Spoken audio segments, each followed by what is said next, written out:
Now, shifting gears to TNT's 10:30 game on Tuesday between the Lakers and Mavericks. This game will mark the regular season Laker debuts for Dwight Howard and Steve Nash. But will Kobe Bryant be in uniform to join in the fun? Kobe, who is considered questionable for the opener, has been sidelined since October 21st with a strained right foot. Pau Gasol told reporters, quote, "It's no joke. It's a little bit concerning," end quote. Dwight Howard told reporters, quote, "He seems down because he can't get out there and practice with us. He's trying to nurse his foot," end quote. Guys, DZ specifically, none of this sounds good. It sounds good to me because Kobe has everybody fooled. Kobe Bryant, you're not fooling me. This is year, 16, 17 year?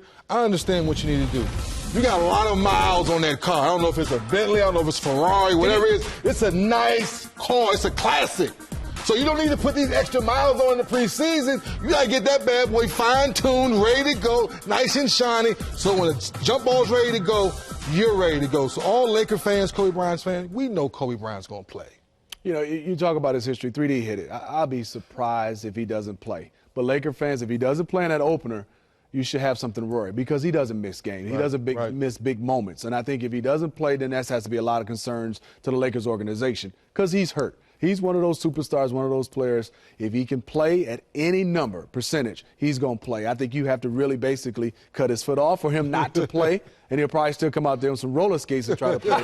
But Kobe Bryant will play if he's able. What do you expect from Dwight Howard in his Laker debut? Well, I think he'll be so pumped up. I think when you start to look at it, watching him in the preseason, obviously he's going to grab every rebound. He's going to block every shot, long as he don't be too excited and get into foul trouble. But on the offensive end, I think he's going to have about 19 dunks. I mean, because they have great passes from Pau Gasol to Kobe Bryant and Steve Nash. So that's dunk after dunk after dunk. So as long as he's not too amped up 3D and Rick, where he can stay out of foul trouble, I think he's going to be fine. That's the key. Stay emotionally, balanced. And you'll have a fine game, double-double, block a lot of shots. And to all those dunks, I'll be saying Nerf hoop a lot. He's going to be pretty hyped for that Yes, Laker debut. And so is Steve Nash, obviously. Now, this is a reunion game for Steve Nash. Played 6 years for the Dallas Mavericks from 1998 to 2004.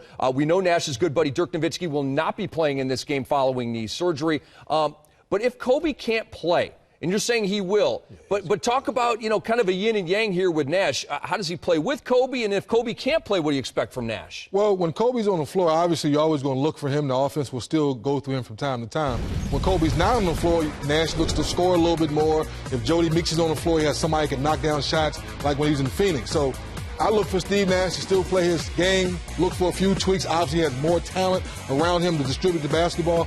But I look for Steve Nash to still dribble that basketball, get into the paint, and cause havoc. 3D and Rick, I look at it as this, like you said, but I think I take it a step further. I would love to see him running with the second unit even more because the Kobe Bryant can get his shots and can play with or without Steve Nash. But I think if you have a Steve Nash getting easy buckets for guys who can't get their own, I think also seeing Steve Nash, this is the way you'll see Steve Nash finish games with some other guys until it's time for the closer. So I love to see Steve Nash without Kobe Bryant because then this is a guy that maybe Mike Brown can start thinking about and say, hey, let me get him out early and let him come back with the second unit. Interesting.